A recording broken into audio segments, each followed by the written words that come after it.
welcome to a special edition of the Westslife podcast. Obviously, this episode would be a preview for the weekend's games, and obviously there is no rugby league until next week. So we have a very special guest on this week. Many rugby league fans will recognise the name Steve Mascord. I know I grew up idolising him as a budding journalist coming up, and he's released a book, and he was kind enough to Skype us all the way from Italy, where he's on a junket. He's based in London now, and in his book he talks about the Super League war, and obviously that affected our joint venture and what led to West and Balmain joining together. So without further ado, here's a great chat with Steve about the West and Balmain related stuff in the book. Now, there's a bit of rock and roll chat because that's Steve's other niche, and I couldn't help but talk a bit of rock and roll with him. So there's only a little bit of rock and roll chat to start with. I've cut out a lot of rock and roll chat. If you want to hear the rock and roll chat, I've left that on the Patreon version of the episode. So all the Patreon members, patreon.com/Westslife, if you want to hear a little bit extra from Steve Mascord, a little bit of rock and roll chat with him as well. But here is some pure rugby league history with Steve Mascord. I could talk rock and roll literally all day, but we'll get into. We are a rugby league podcast, and you brought out a book that basically talks about what I was only a kid in the mid-90s, and just I remember it as a pretty dark time, especially as a Balmain Tigers fan, just not knowing what was going to happen with the club. So can you tell us a little bit about the book?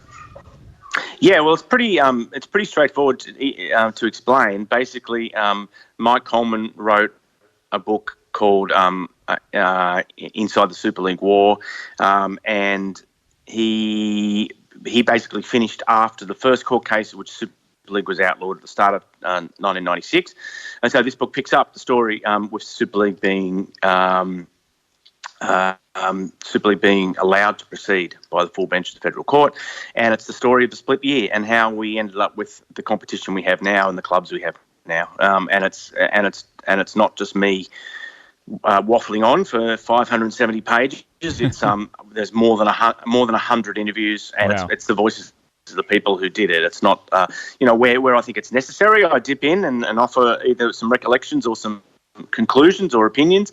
But it's basically the people who were involved in it and lived through it. And unfortunately, Peter Mulholland, was interviewed, and Bob Fulton was interviewed, and they're not with us anymore. Just in the short few months that the book's been out. So, wow. so it's been fantastically received. I did it myself because I had someone who encouraged me to do it and funded it. And they now have a stake in the book, and I guess at some point I have to start giving them some of their money back. But yeah. So I'm sort of going around. Actually, really lucky. Next Monday, I want to go to all the. It's very ambitious, and it's already March almost. But I want to go to all the clubs that had professional, or all the regions or towns or cities that had professional teams in 1997, and the first two I've done are probably not the most predictable. I did London, which was easy because I live there and it's my birthday. So I just doubled up my birthday party with the book launch. But next, thank you. That was a month ago now. But and then I'm doing a little book launch in Paris. We had Paris Saint-Germain in 1997. So doing that next week. A friend has organised it, and then I'll put in the hard graft to going to places like Featherstone and Batley. Wow. And hopefully after the World Cup. If we're not in the midst of a major global conflict at that stage, hopefully after the World Cup, I'll be able to come back to Australia and do a bit of a tour around the 22 clubs we had in 1997. Yeah. Maybe just go to the pub and put it on Facebook and flog a book or two. Yeah, how good is that? 97. It's a year that sticks out. So I was 9 that year, but just off the top of my head, that year, Diana died, Michael Hutchins died, the Throatbow disaster, obviously Super League was going on. It just seemed like an insane year. Maybe 2020 tops it as the most insane year of my lifetime. But just my little brother was born that year. My brother was born the day before Michael Hutchins died. So it was just like that year just seems insane. Beyond rugby league, things that happened. Yeah, well, I'm very lucky. My friend Bevan Hannon, who covered the Raiders during that time, he pointed out and I put it very prominently and early in the book, that it was all those things that you mentioned, and also the Titanic movie came out that year. Yeah. And rugby league, was looking like the Titanic for a lot of the year. Other sports were given a great big leg up. As far as the publicity, and a lot of people switched off, and the only people, I guess, among the only people who were still interested in to any great degree were Newcastle fans, because the club was only a decade old, and they were yet to prove their kind of worth, and yet to win anything of any significance.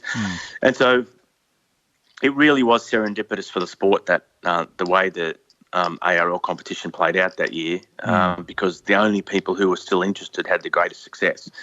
And if that hadn't have happened, then the game would have struggled a lot more to sort of bounce back to its level of popularity in Australia, I think. Wow. Okay. What are you saying? Balmain running 8th that year couldn't have made a better story if Balmain came out of nowhere.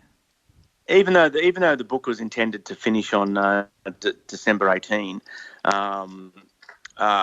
December 19, 1997, which is when the ARL clubs met at the Sydney Football Stadium and agreed to, enter. Oh, just lost you a bit there, Steve. A joint venture with News. Sorry, Steve. You just cut out. You just cut out for a little bit there. Okay. Do you want me? 3, 2, 1. Can you hear me now? Yeah, much better. Much better. Oh. Okay. So even though the book, you'll be able to edit this. Even though the book finishes on December 19, 1997, people didn't stop talking when we got to that date. So we got was the stories of how the joint ventures happened, how the Gold Coast and fell over, all these sort of things that happened. And I spoke to Jim Marsden, who was the West chairman. Spoke to Wayne Pearce, who everyone knows who he is. Spoke at length to Danny Monk, who was the Balmain CEO, and we really got the story of how the West Tigers joint venture happened, and how Balmain were quite happy to go with Parramatta, but Parramatta, according to Danny Monk, leaked the talks, and that was it. It was like it's a bit like Wayne Bennett going to the Roosters. Once it got out, it was off. And how Kevin Humphreys, who we know through the Four Corners investigation much earlier, previous decade, had been disgraced and was no longer officially involved in the game, but how the role that Kevin Humphreys actually played in bringing the sides together and forming the West Tigers team. How John Singleton said to Jim Marsden, you're not thinking of Balmain because you're such a Campbelltown person, but Balmain shares boundaries with West traditionally, and they'd be a good mix. So there are all these sort of things behind the scenes that led to, and I covered it that night at Balmain Leagues Club. I was there when the joint venture was formed, and I rang. I think I was working for the Telegraph at the time. I rang Dennis Fitzgerald. And he said 2 struggling clubs will form a struggling joint venture. And even though they won the comp, when I spoke to Dennis Fitzgerald for the book again at length, he still sticks by that statement. He believes 2 struggling clubs have formed a struggling joint venture. It depends on how you define on the field, struggling. You definitely only 3 semi-finals in 21 years. But I think our fan base is, despite that, is pretty solid, one of the best in Sydney. Memberships are pretty good. I think, it's So on going back to '99, what do you think would have happened if the clubs didn't merge? Would both clubs would they have just gone the way Who else left in 90? Who else did we lose? Well, South. I mean, the way of Souths, Souths. I mean, of course, Souths, excluded from the. Yeah, so they like Souths. I think they would, one or both of them would have been excluded from the competition. Yeah. And Souths didn't. I mean, Souths in 1997 they had players picking weeds at Redfern Oval before training. They had so little money. They were so broke. Players had one tracksuit, one polo shirt. Yeah. So and Danny Monk says that basically Balmain just had no money, and Jim Marsden says the same about West. So if they'd fought to stay alone, they would have been excluded, and then you've got to wonder whether people would have marched in the streets for West and Balmain. Maybe they would have, but that was obviously when Souths came back, they still were poor.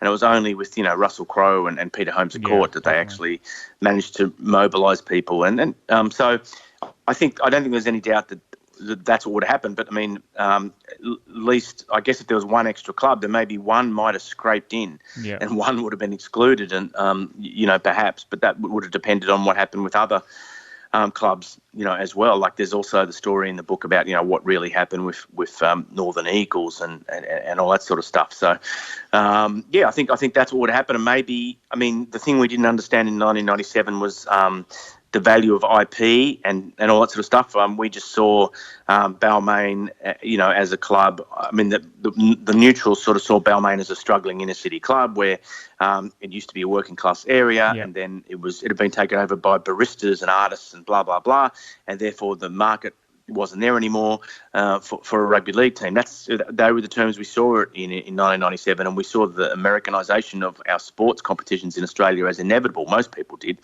and that's why Balmain themselves called themselves Sydney Tigers, and and why West went out to Campbelltown. They believed that was the future as well. That was what everyone accepted.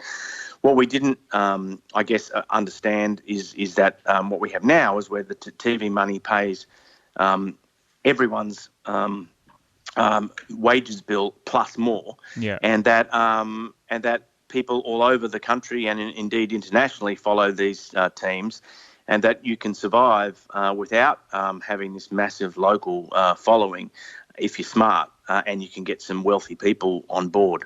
So again, I get the mergers happen. It was like, I always think of it like, there's kind of a certain topography of a landscape, and it's there for a million years, and then there's an earthquake and suddenly mountains pop up and valleys are created, and then nothing changes again for another million years. That's kind of what this period was like for rugby league. Yeah, right. So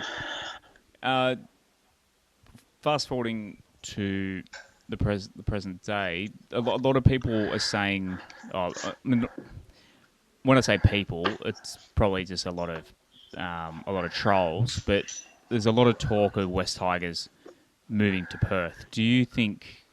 It's obviously going a bit off track from the book itself because we're going to the present time. But do you think West Tigers now? I know your mate doesn't think they're a struggling side, but do you think as a my franchise? Mate, Dennis Fitzgerald's not my mate. Dennis Fitzgerald, he's not my mate. He's just he was in charge of Parramatta at the time, was involved in the negotiations. So obviously his opinion mattered at the time because they turned Parramatta down that night to go with West. So it was obviously a pretty obvious phone call to make to ring the jilted lover and see what his on the record reaction was. I said that facetiously, but so the whole West Tigers to Perth thing. Do you think West Tigers as a franchise now is like, obviously not on the field, they're struggling a bit, but do you think they got the foundations that we'd never ever see something like this happen again? Yeah, I think so. I think the power has political power has swung back towards the clubs to the extent that Hugh Marks came out in 2020 and said that we don't pay the NRL, we pay the clubs, and almost tried to foment a rebellion amongst the clubs against the NRL, and now works for the NRL. So I think the clubs have all the power at the moment, and they can get rid of commissioners if they all agree and replace them with other commissioners. So I don't think any Sydney club is going to be forced to go anywhere, and I don't hear people talk about relocation in a serious manner anymore. Maybe fans do on Twitter, but I don't hear the administration ever talk about relocation. Whereas, during the early 20th century, there was an $11 million incentive for clubs to move, and then we suddenly got $11 million if you don't move as well. So they cancelled each other out, and so those days are gone. I think, and again, it's a bit like in the UK. There are places in England where you can see, one ground from the back of another stadium. Particularly in Liverpool comes to mind, and it doesn't matter because they're such big brands that they're not surviving on the people who live in the surrounding streets. That's long gone. And I think this is the tail end of the part-time era that this book is about, and it's the tail end of the sort of more traditional feudal business model for these sports, for these clubs. So it's now completely different. The brands mean everything. The people who keep the club alive may never walk through the turnstiles ever.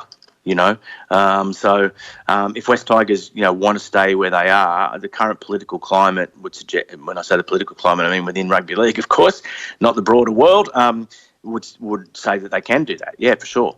Yeah. When I was a kid, you talk about the relocation incentive. So I grew up on the Central Coast, and we had at my local oval, Erina Oval, the Balmain, I think they were Sydney Tigers that year.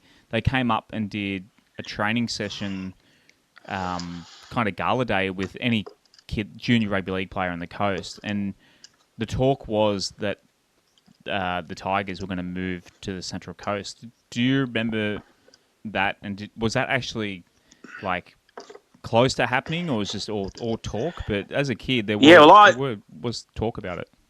I remember Balmain playing London Broncos at Gosford, and I remember it's the first time I'd ever saw Chris Hyington play, and I think Robbie Farah was another one who was new to first grade that year. So would that have been West Tigers? They were West Tigers. That was West Tigers. Yeah, it was West Tigers. Yeah, sorry, West Tigers. Yeah. And at that time they were making those sort of noises. But I think a lot of clubs wanted to move to Gosford, but Norths and the Northern Eagles were the only ones who did it. So I think a lot of clubs at some stage suggested they might play more games up there or whatever. But I think the Roosters played a number of games there. Yeah. I remember there being talk of that, but I don't remember it. I don't recall it being sort of that. I know. In fact, I think, to be honest, I think Danny Monk did discuss that in my interview with him. He discussed that we looked at the Central Coast, and then he also the Bears obviously, and then the Bears said that's the thing. The Bears got out of the criteria as being a regional team because they said they were going to Gosford, and that was accepted by the new body, the NRL, at the time. Whereas Illawarra, who were in an almost identical place, were still considered a Sydney team, and couldn't use that dispensation. So there were a lot of inequalities at the time, which leave you scratching your head. But I think also Danny Monk said in the book that we had to figure out what we were. Are we providing sport for the local kids in this area, or are we a big professional sports team that must survive at all costs? And his view was that they were providing a service to people in the Balmain area, and they just happened to be in the Premier competition in 1997, and it was more important to continue to provide that service than it was to stay in the national competition. People had to make those sort of choices at the time, and they affect that they will echo down through the generations since. In your opinion, so as a kid growing up, obviously I watched ARL because my team was in the ARL and the Super League. I don't think I ever watched a single minute. I think the only Super League game I ever watched, I don't know how I was so political as a 9-year-old, but I only ever watched the 100-minute Tri-Series final between New South Wales and Queensland. I think that's the only... I didn't even watch the Sharks and Broncos grand final because I just refused to give Super League. So I had that real spite for Super League, and I think that's still ingrained in me. But is there something that, like, in your opinion, do you think the Super League was kind of something that we had to go through to grow the sport? Do you think it was the ARL would have stayed a bit stale? Yeah, I mean, basically, there are always seeds of discontent in the garden of rugby league. People are always unhappy, and I just spoke about Hugh Marks, trying to sort of sow a few more a couple of years ago. What happened was someone came along with a big ordering can, in 1995, and that was the Murdochs. Yeah. And so the people who were unhappy were able to make all their dreams come true and do all the things that they today would just be whining about on Twitter. They were able to actually do it. They were able to do it because Murdoch had a motivation as well. He wanted to bring pay TV to Australia, and I do. And the people who went to,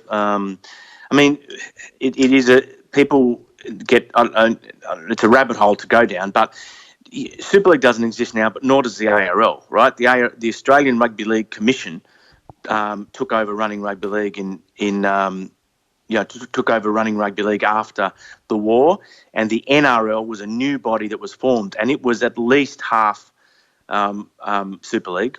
And in fact, today in the competition, if you go through the competition table, you'll see we have more teams from the 1997 Super League competition than we have from the 1997 ARL competition. Yeah. So, obviously to not my way of including, thinking, if you don't include the clubs that had to merge, the clubs that had to merge, which, I think you could, the clubs that had to merge, you would class that as a loss for those clubs in that the Super League clubs didn't. So, yes,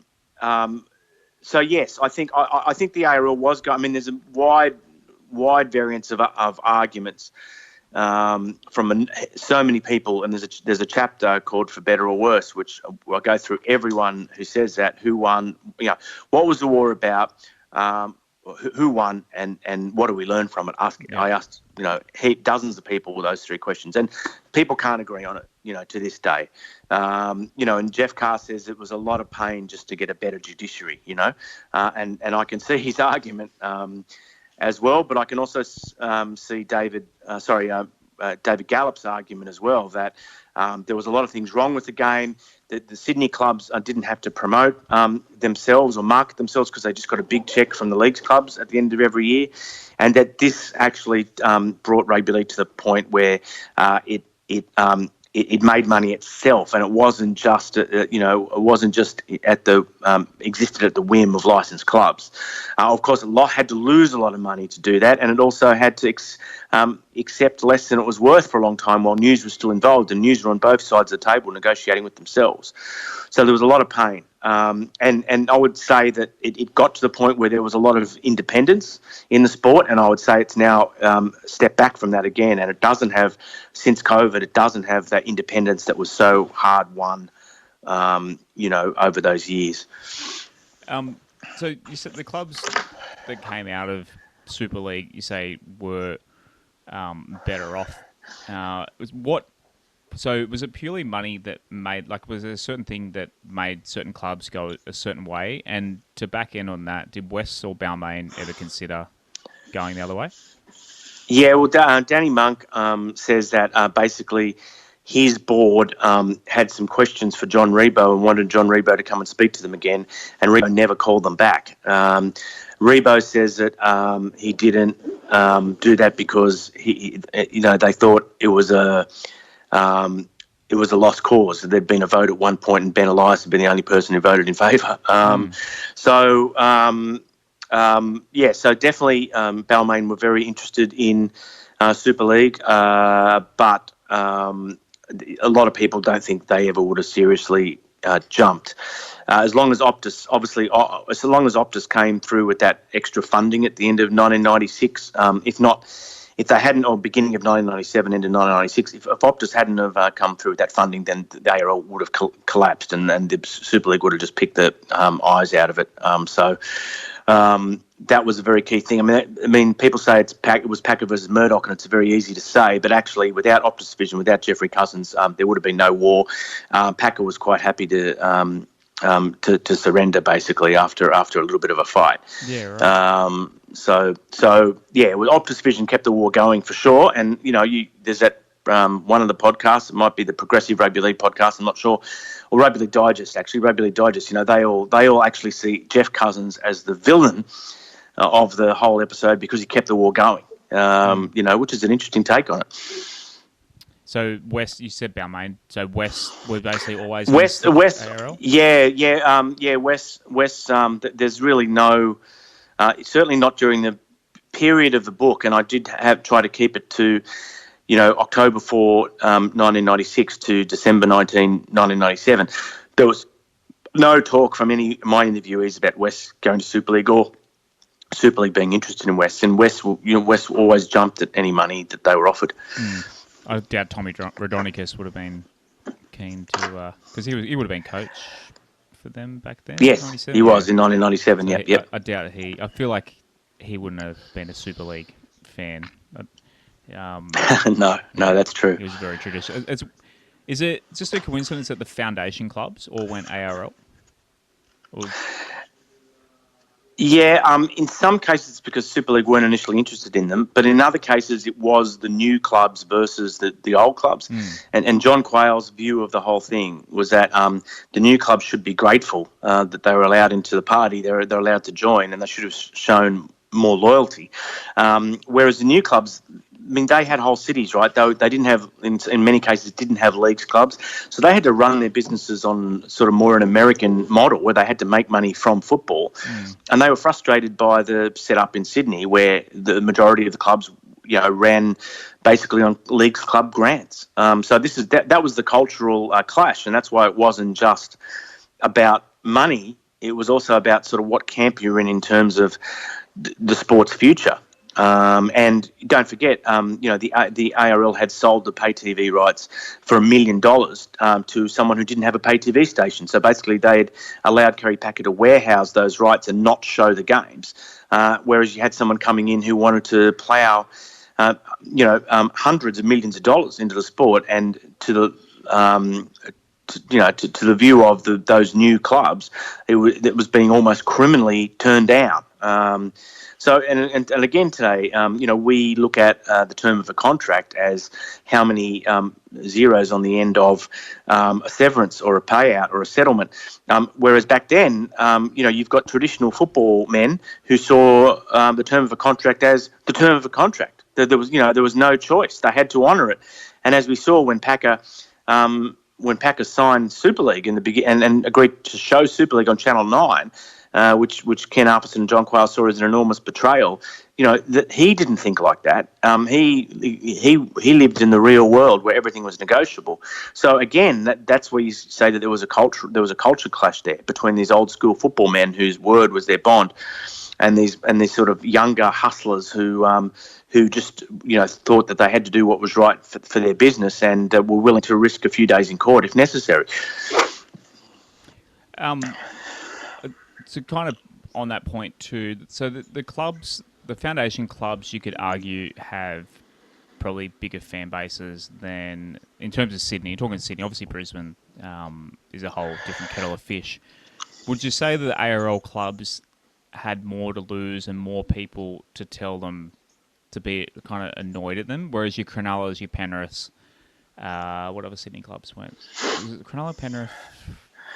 Canterbury, that was the other one. Oh, yeah, Bulldogs, they have quite a large fan base too. But the traditional clubs, do you think it was just they had a lot more to lose? Does that make sense? I think, yeah, but I think they were traditional clubs run on traditional lines, as I said, the last answer. So they were, they were old school football men, and Bob, even like one of the newer clubs, but Bob Millwood said, well, we couldn't go to Super League. We had $1 million loan from the ARL to build our leagues club. Well, Peter Moore and Peter Gow and Roger Cowan, didn't care about those things as much. They weren't as big a factor for them.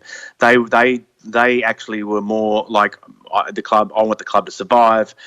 We might, we might miss the cut. We might be in trouble. They felt an existential threat because they knew that the number of teams would be reduced over the, in Sydney, and everyone thought there were too many teams in Sydney. So they thought, well, if we jump, then we're a better chance of surviving, and that's the way they sold it to their fans. But you're right, maybe Souths and Balmain and West had an older fan group who was more put up more of a resistance to sort of that sort of massive change. 100%. But also those clubs had no money, so when Optus would come along and offer them money, they were at death's door. When Optus would offer them money, they took it. Whereas News wanted a national competition and didn't want to offer everybody in Sydney money. There was News weren't interested in some of those clubs because they were looking at building a national competition in more an American model. So in many cases, the foundation clubs had no choice. They had to take the money from who was offering it to them. Obviously, in '98 we had 20 teams, and then we were culled down to. What was it? Was it 16 in 2000 after the mergers? It went down as far as 14 and then went back up when Souths got back in. Yep. So, final question. What was the reason? So obviously this led to the three mergers. What happened between saying we have 20 clubs to cutting down to 14? Was it just purely financial reasons? Yeah, it was basically part of the peace deal between the ARL and News that the number of teams would have to be cut by the turn of the century because the sport couldn't support that number of teams. So it was part of the peace deal. And then Souths, were going to meetings with Balmain and Sydney City. George Piggins was saying that there could be two divisions where only Sydney clubs could be relegated. He was actually said that he would accept those sort of conditions, but in the end, South didn't find a partner, wouldn't merge, and got kicked out. And that's why, because of the criteria, they were just drawing, and that's why teams were frog marched into mergers. And News Limited paid all its bills to Canterbury, Cronulla, and Penrith, and kept its promises and kept those clubs afloat. And they managed to stay above the waterline, as it was, and the ARL clubs who were living hand to mouth, and the ARL went into the NRL. The ARL didn't have much really to take to the table at the end of '97, except Newcastle and the public support. That's what they took to the table. News held all the cards financially, and in the end, that's why we ended up with ARL clubs. 6 ARL clubs becoming 3. But we shouldn't forget that Gold Coast disappeared, and so did Adelaide, and so did Perth. Yeah. In many ways, News Limited kind of sacrificed the dream, the national dream, and the ARL sacrificed the heartland in order to get one competition. Steve, I could chat with this for hours, but I feel like you're going to give away the whole book, and I need to get a copy of myself. Believe me, that is not. We haven't given away anything really, because the book isn't about that period that you just asked me about so much. So, but there will be if you just give me a couple of days, because I'm travelling around at the moment. But there'll be a discount code for listeners. It'll just be Westslife, and it'll be at stevemascord.com. It'll be what are the $35, not $37.50. And if you live in the Northern Hemisphere, then it's shop.stevemascord.com, and it'll be £18, not $19.99. So just use the code Westslife, one word, at checkout, and you'll get that discount. Wow, you're making us sound professional. We've got our own discount now. How awesome. Good. Steve, like I said earlier, it's an absolute honour to talk to you. Growing up as a wannabe journalist and such a fan of all your content for 3 decades you've been at it now. You just we're getting old. I didn't realize you were recording at the start when we were talking about gigs. I would have been a bit more together on that one. Yeah. I apologise to my listeners. They go off at me when I talk about basketball. I go off in tangents all the time. But if you're ever back in Sydney, I can talk rugby league or rock and roll for hours. So let us know. Well, we have to find a venue in Campbelltown and one in kind of Leichhardt to do just to tick them off and say we did a launch there, even if there's just you and me there. So, I've always wanted to see. I'll make sure I let you know. The Screaming Jets. What's the pub across the road from the old Tigers Leagues Club? They always have bands. The Bridge. The Bridge. Yeah. The Screaming. I'd always wanted to see the Screaming Jets there. So maybe. Mate, let me tell you, it's a rough crowd. If you go and see the Screaming Jets at the Bridge, you just got to be careful. There's some tough old hombres at that gig. Ooh, okay. I'm 5'8" and not a tattoo on my body, so okay, maybe I'll go to Gladesville or something. All right, Steve. Thanks for calling in all the way from Italy. It's been an absolute honour. No worries. Enjoy the rest of. Good luck this season, West Tigers. Thanks for listening to another episode of the Westslife podcast. As always, we are sponsored by NG Pump Solutions. Please subscribe on your respective podcast outlets that you are listening on now. Give us a friendly review if you have time, and also give us a follow at Westslife Pod on Instagram and Twitter. And if you'd like to support the show and join our Discord with all the guys in there, support us at patreon.com/Westlife. See you guys soon. Thanks for listening to another episode of the Westslife podcast. As always, we are sponsored by NG Pump Solutions. Please subscribe on your respective podcast outlets that you are listening on now. Give us a friendly review if you have time, and also give us a follow at Westslife Pod on Instagram and Twitter. And if you'd like to support the show and join our Discord with all the guys in there, support us at patreon.com/Westlife. See you guys soon.